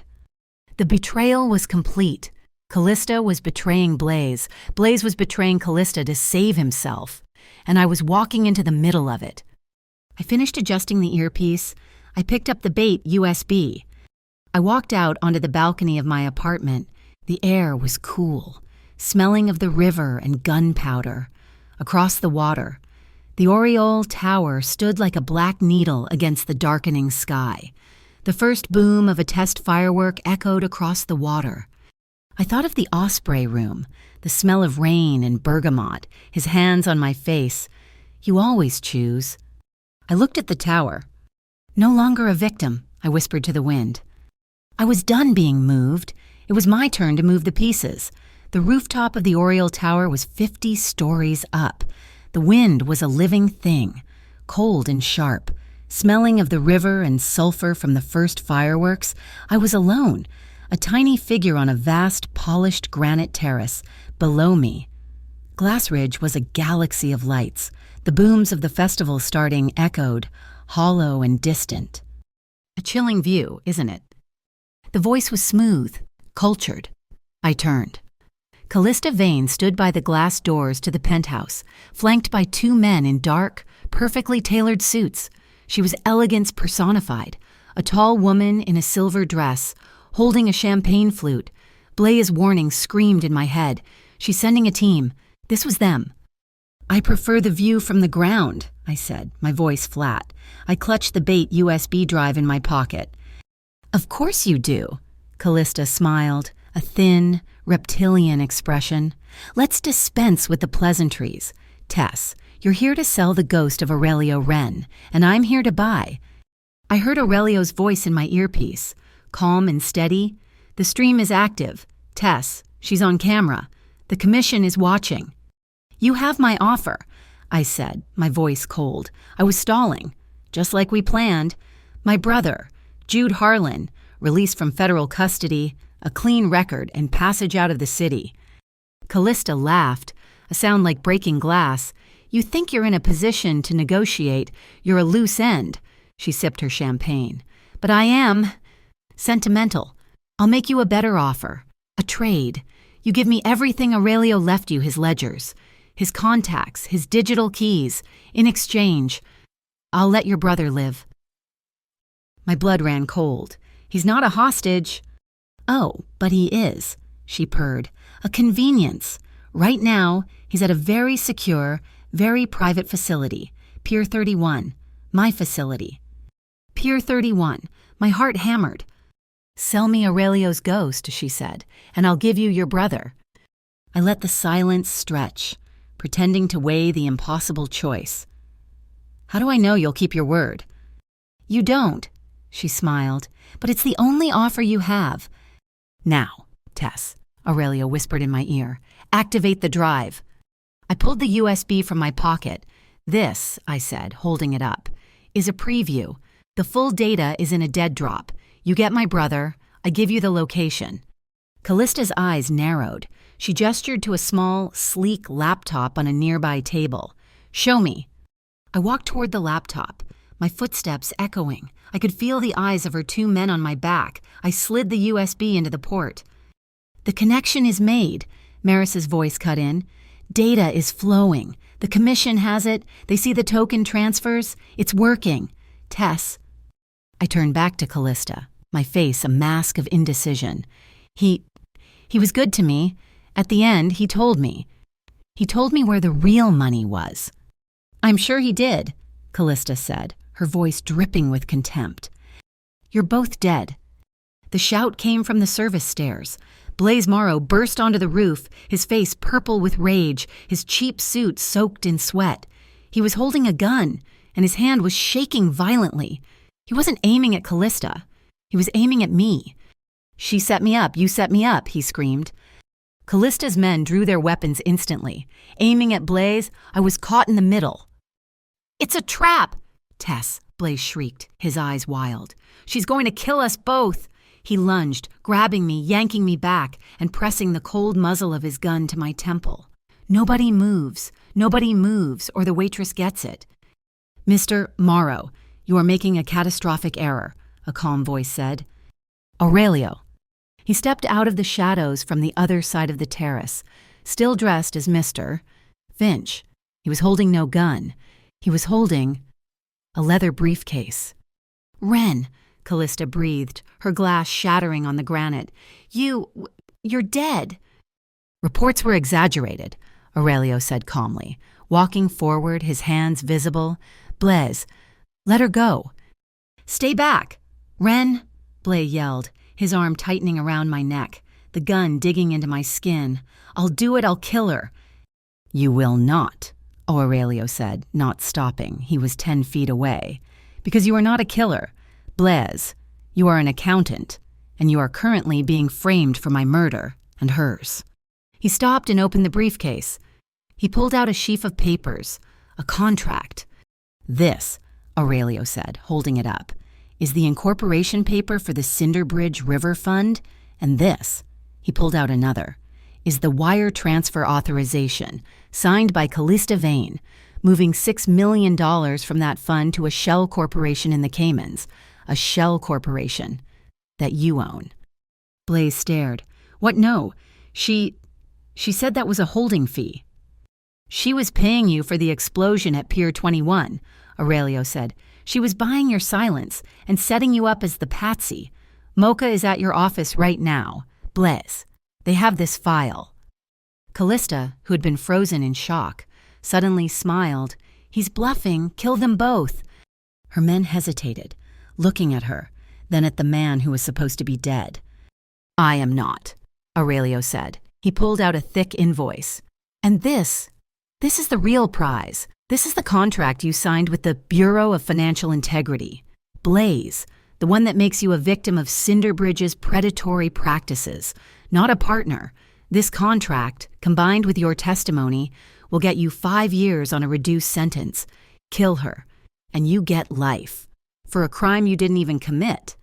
He had given him a choice, a legal weapon. Blaze's arm trembled, his grip on me loosened. He was staring at the paper in Aurelio's hand. Callista saw it. She saw her leverage, her power, her entire world, dissolving. She didn't scream. She didn't run. She just reached into her clutch, pulled out a small black detonator, and pressed the button. A deafening, muffled boom ripped through the building beneath our feet. The granite terrace shuddered. The lights on the roof flickered and died, plunging us into darkness. lit only by the distant, mocking colors of the fireworks. "Machine room," Aurelio roared. "Smoke!" He was moving before the echo died. He lunged, not at Blaze, not at Callista, but at me. His hand clamped around my wrist. "Move. Tess now." He dragged me toward the service stairwell, behind us. I heard shouting. The fire alarms on the roof began to shriek, a high-pitched, piercing wail, perfectly in time with the hammering of my own heart. He slammed the heavy steel door open. The stairwell was black, already filling with a thick, acrid smoke. "Stay with me," he commanded. He didn't let go of my hand. He pulled me down the stairs, his grip like iron. We were a single organism, moving as one, his steps matching mine, his body shielding me from the unknown. We descended into the smoke, our rhythm matched only by the pounding alarm. We burst through a door onto a landing, a small concrete platform between floors. The smoke was thicker here, burning my lungs. I coughed, a raw, painful gasp. I was shaking, the adrenaline and the fumes making me dizzy. I can't, I choked, my legs buckling. "Yes, you can." He pulled me against the wall, his hands coming up to frame my face. He was Finch, no more. His glasses were gone. His eyes, inches from mine, were wild, desperate, and focused entirely on me. "Breathe with me, Tess. Slow in." He took a deep, shuddering breath. I tried to match him. "Out." I exhaled, the smoke burning my throat. Again, in. I was still shaking, my entire body trembling. "Aurelio." "You're safe," he whispered, his voice rough. "You are safe." He pressed his forehead against mine. His skin was hot, damp with sweat. I could feel his heart hammering against his ribs. Or maybe it was mine. They were one and the same, a frantic, shared pulse. Breathe. I closed my eyes, breathing in the scent of him smoke and bergamot. Then he kissed me. It was not the kiss from the Osprey room. There was no hunger, no passion. It was short, hard, and desperate. It was the press of his lips against mine, a frantic, grounding force. It was an anchor in the storm. It was a promise, "I am here. You are not alone." It was over in a second. He pulled back, his eyes searching mine. "Can you run?" I nodded. The shaking had stopped. I could breathe. "Then run." We burst out of the stairwell into a concrete parking garage.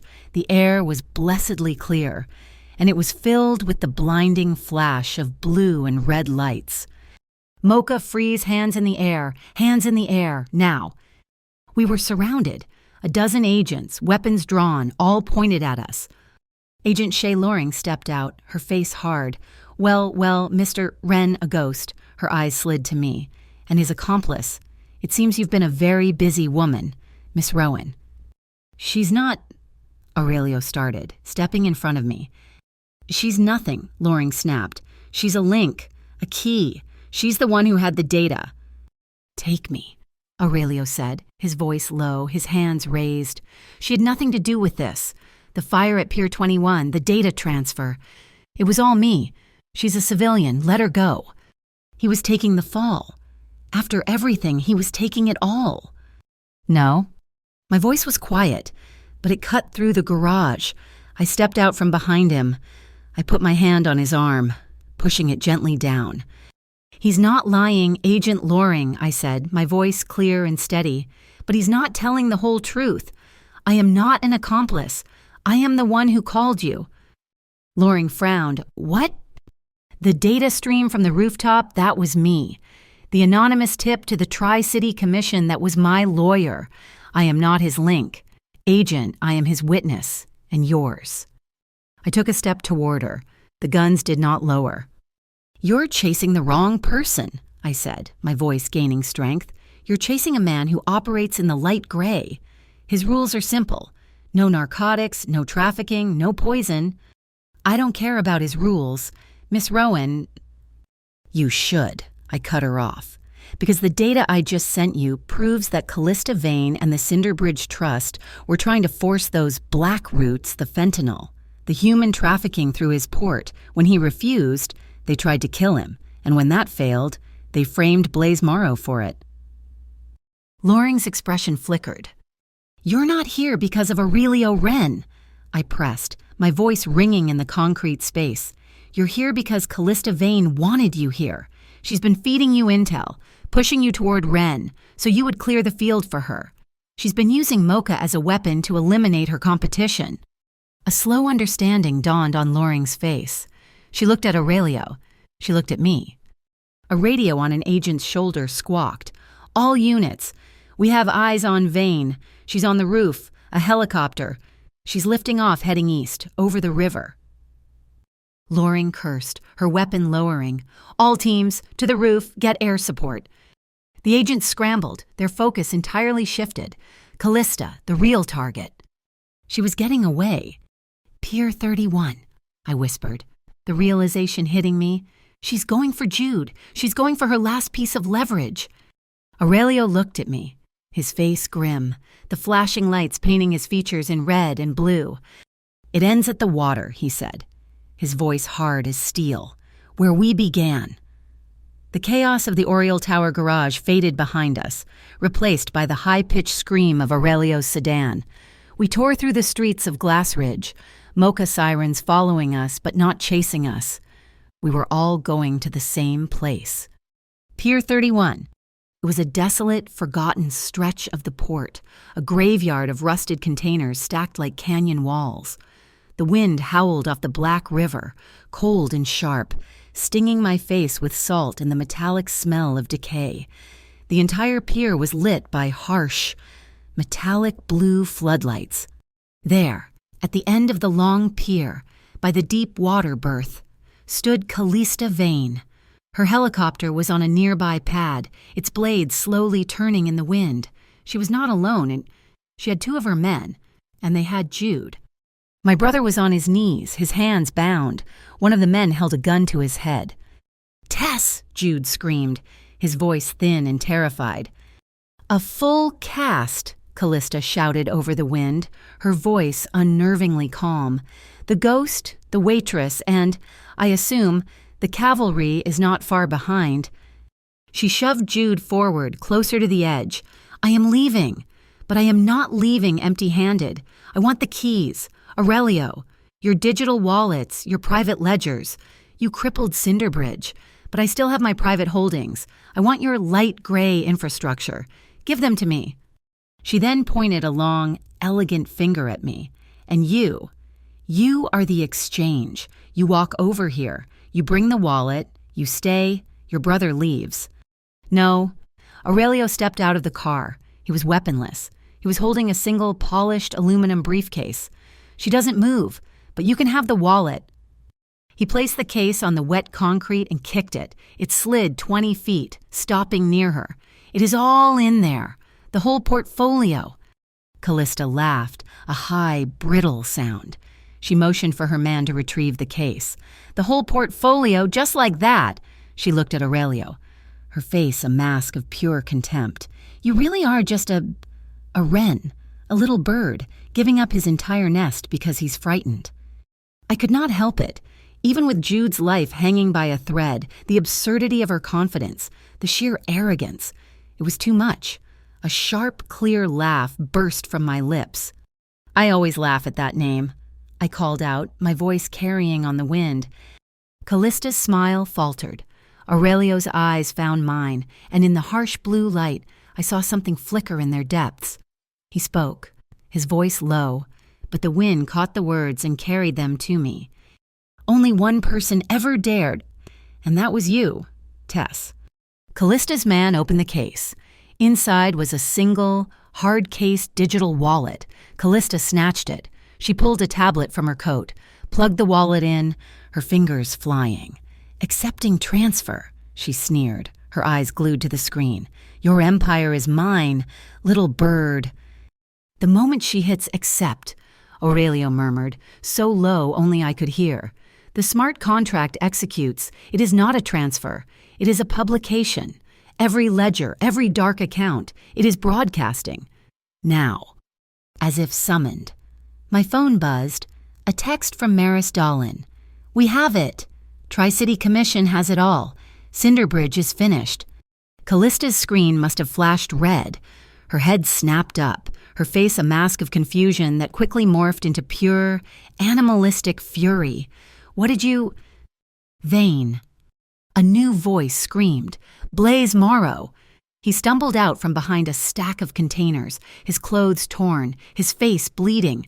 He was a cornered rat, and he was holding his gun. "You ruined me," he shrieked, raising the weapon at Callista. He was trying to cut his last tie. He fired. Time stopped. I did not think. I moved. I lunged, not at Blay, not at Callista, but at my brother. I slammed into him, shoving him sideways, off his knees. Jude down. The bullet went wide. It sparked off the concrete bollard where Jude had been a second before, whined into the night and splashed harmlessly into the black river water. No one was hit. Before Blaze could fire again, Aurelio was on him. It was not a brawl. It was a precise, surgical disarming. The gun clattered across the pier. Aurelio had Blaze pinned against a container. His arm twisted at an angle that made me wince. Blaze screamed. Aurelio did not kill him. He did not even strike him. He pulled his own smartphone from his jacket. "You want that deal," Blaze Aurelio panted, the mister. Finch persona completely gone. "You want witness protection? You sign. You sign right now." The digital affidavit from the rooftop was on the screen. "You testify to everything." Aurelio commanded, "You save your life by speaking the truth. That is the deal. That is the only deal." Blay, sobbing, half mad with terror, mashed his thumb against the screen. "Done," he wept. "I signed. I'm a witness." Callista had watched it all. Her face white. She had lost. Her money, her muscle, her leverage. She backed toward the pier's edge, near her helicopter. "If I cannot have this port," she whispered, her voice a venomous hiss. "No one can." She pulled another detonator, a backup. She slammed the button. A massive explosion ripped through the pier's access road, cutting us off from the shore. She was trying to trap us, but another, closer charge, beeped. A small pack of explosives wired to a massive mooring bollard, right next to a deep, water-filled maintenance hutch. She was trying to sink the berth, to take us all down with her. There was no time. Aurelio looked at me. "Tess the rope." I saw it, a thick nylon mooring line, coiled like a snake. He sprinted to a heavy steel container lock. It was a dance. We did not speak. I grabbed the heavy rope. He grabbed the steel bar. He hooked the bar through the straps of the explosives pack. I threw him the end of the line. He looped it, pulling it taut. "Together," he yelled. We pulled.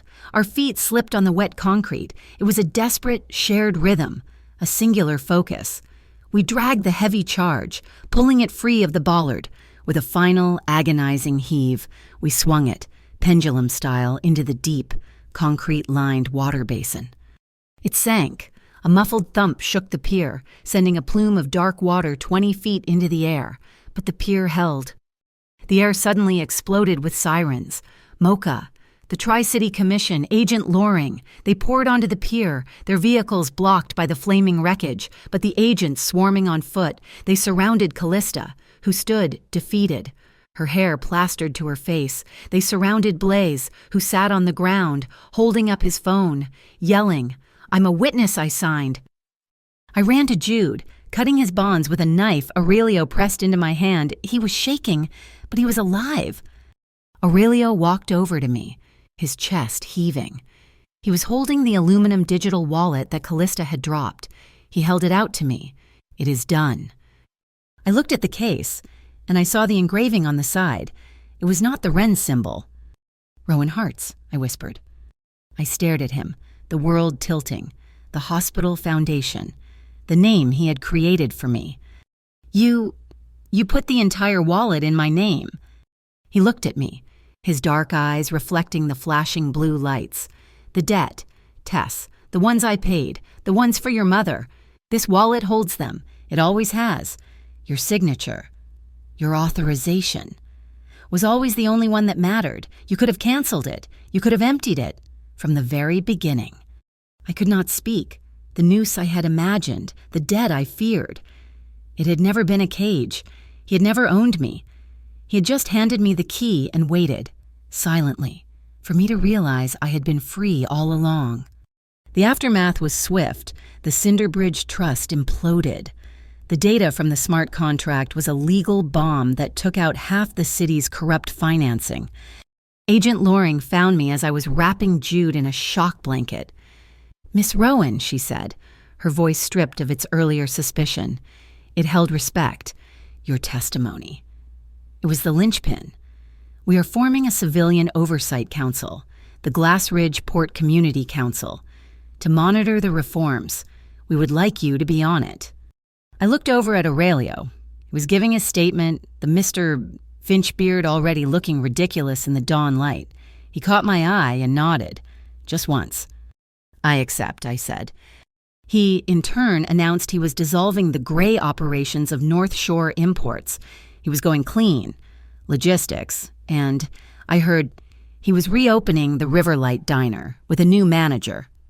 The festival was long over. The pier was quiet, save for the distant hum of the city and the cry of gulls. Aurelio found me at the embankment, watching the sun rise, the water turning from black to gray. The wind was gentle now. "So," I said, a small, tired smile on my face. "What now, Mr. Finch?" I heard him chuckle, a real, rare, warm sound. "I think Aurelio is fine. The little bird is officially retired." "Good," I said, turning to him. I was getting tired of laughing at that name. He stepped close. His hands, no longer shaking, found my waist, pulling me gently. "Thank you," he whispered, his voice rough. "What for?" "For being the only one," and he said, "who laughed," but never with contempt. He leaned down, and I met him halfway. He pressed his forehead to mine. His hands were warm and steady on my back, holding me, grounding me. His kiss was slow and deep and final. It was not the desperate kiss of the stairwell or the hungry kiss of the storm. It was a promise. It was peace. His hands found mine, lacing our fingers together. We just stood there, breathing, as a final, forgotten firework from the festival streaked across the morning sky, exploding in a silent shower of gold that danced on the face of the water. Thank you so much for listening to this story.